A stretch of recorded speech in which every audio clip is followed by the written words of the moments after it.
I hope everybody is well. Coach Turner and Coach Waterman, congratulations on all your success so far. Talk a little bit about HBCU basketball, and then just talk a little bit about the Meac and so far, which is what you see so far this season. Coach, you want me to lead the way? Go ahead. Sure. Okay. Meac basketball.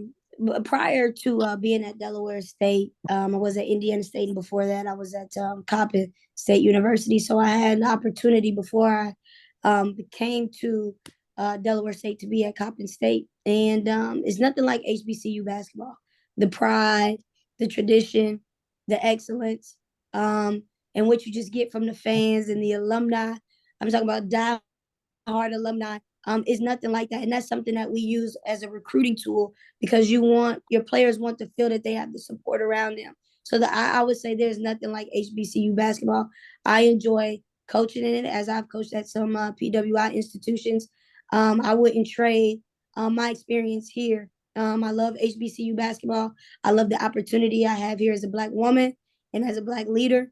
So there's nothing that I would change about being at an institution such as a HBCU.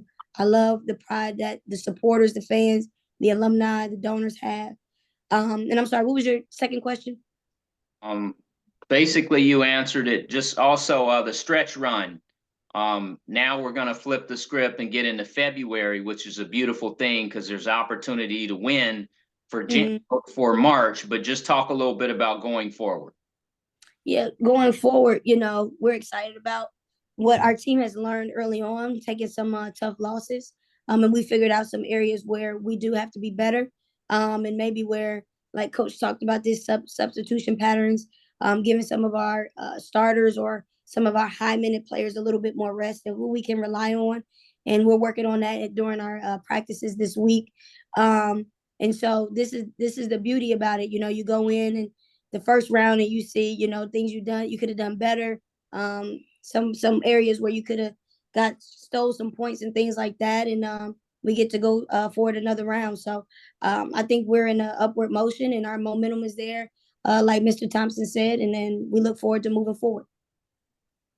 Coach Waterman, your ball club is playing very well, and you're right within striking distance of being in first. But just talk a little bit about your team so far as you get into February, Black History Month. Sure. Well, again, just to touch a little bit quickly on the question that you asked about playing Meac basketball and HBCU basketball. Again, you're talking about universities and programs that are rich with history and legacy and pride, and all those things. So just the culture and the environment, to play in some of these arenas and the gyms makes it special, and it adds a little something extra to it. There's a certain level of pride that comes with playing there. And then you think about competitively in the league, I think the coaching is so good at every program. We've got head coaches and assistants even who are in there, and they know the game and they're teaching the game well, and their players are executing it. So it's a good brand of basketball. It's a physical brand of basketball, which even makes it more difficult when you play the way we do on a Saturday and a Monday. You got to be able to physically, and mentally recover and be ready to bounce back pretty quickly. In terms of our team heading into February, as I mentioned, I like the development that we've been able to kind of see and come to fruition for us. Again, we're trying to add every game, every opportunity out to see if there's some new dimension, some new wrinkle, some twist that we can add to what is the standard for us. And really the standard for us in terms of our identity is to be able to play hard for 40 minutes and compete, to be able to defend and rebound and guard and make it tough on people. And then if we're fortunate enough to make a few shots along the way, feel like we got a chance to win every game that we're in. And that's been our goal, and that's the way we're going to approach it. And hopefully it'll pay off for us in February and then maybe even into March. Have a blessed week. Thank you. We appreciate you.